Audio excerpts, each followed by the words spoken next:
The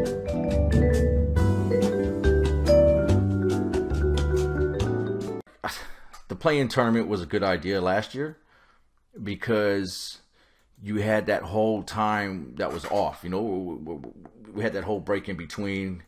There was that break in the season, and you thought, oh, some teams were doing kind of well before that had a chance to maybe they would have gotten there, but let's let them play 6 games, and if they get within 4 games of the 8th seed, then they get a chance.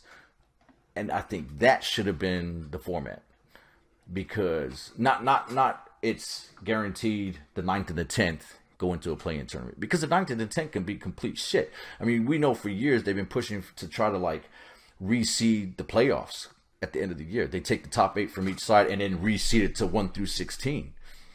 You know what I mean? Because they're trying to get rid of all these junk teams coming from the East that can't even win 500. Like they can't even get to 500, and they're making it into the playoffs.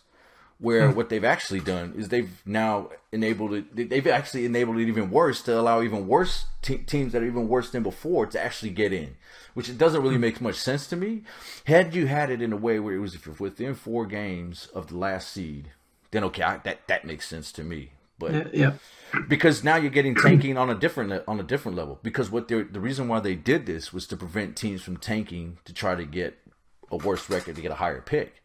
Where now you've got teams tanking that are actually in the playoffs. Like, what the hell? Why the Clippers and Nuggets tanking for? Like, dude, you guys, they were literally had the same record. You know what I mean? Like, years past, you're fighting for that highest seed because you want the home court advantage no matter who you play. It's not about who you're playing. It's just about your seeding. Whereas now, nah. Because the Lakers fell so, I don't know if it's just because it's the Lakers. Because I honestly think even if we made it into outside of the play-in, teams are scared of Golden State. Because Steph Curry, he's fucking shit up, man. He's making all those threes. He's playing, yeah. Steph Curry, man, goddamn. Shout out to the Warriors. He's an interesting one because he was injured beginning of the season. He came into it late, and he managed to still be the NBA scoring champ. It's ridiculous. And the way he did it, like he single-handedly dragged them into the playoffs. It reminds me, remember when Kobe popped his Achilles?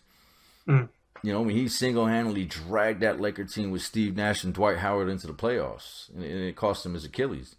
Whereas Steph, he's just been raining threes like the shit's going out of style. Like he's crazy. Well, it's Steph Curry. I mean, what do you expect?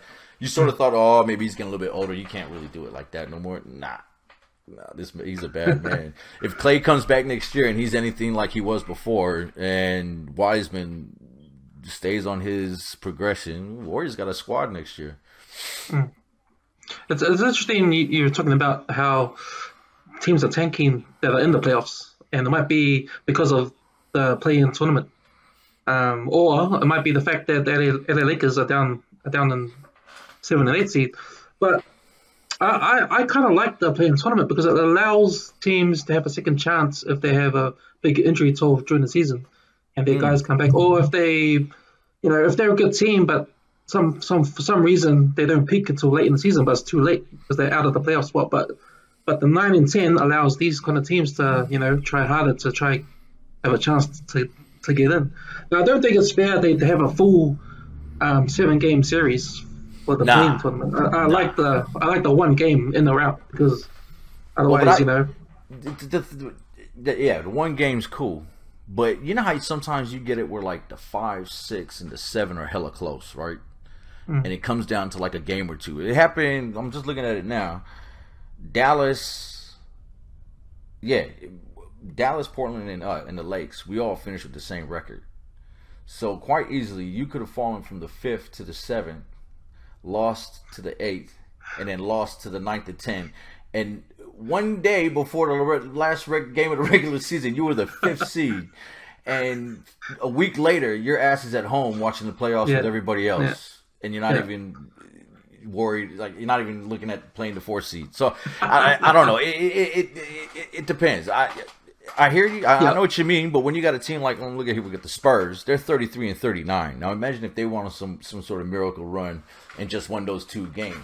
And if they're looking for a better product, I can see that the playing tournament might give you that 1 or 2 games, but at the expense of a series. Because you imagine if you swap out, let's say, Golden State or the Lakes, just let's say for argument's sake, if one of the two of those teams don't make it, right?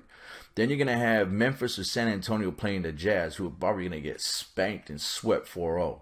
So you've now robbed everybody because they lost 2 silly-ass playing games from a 4-game series against the Jazz, which I think we'd beat the Jazz. But I think the Warriors would push the Jazz to probably 5, 6, maybe 7 games. So I don't know. I mean, it is what it is. So we just sort of. I enjoy basketball as it is. Fuck it, who cares? You know what I mean? Like I can't wait to see the game on Thursday. Like, let's go.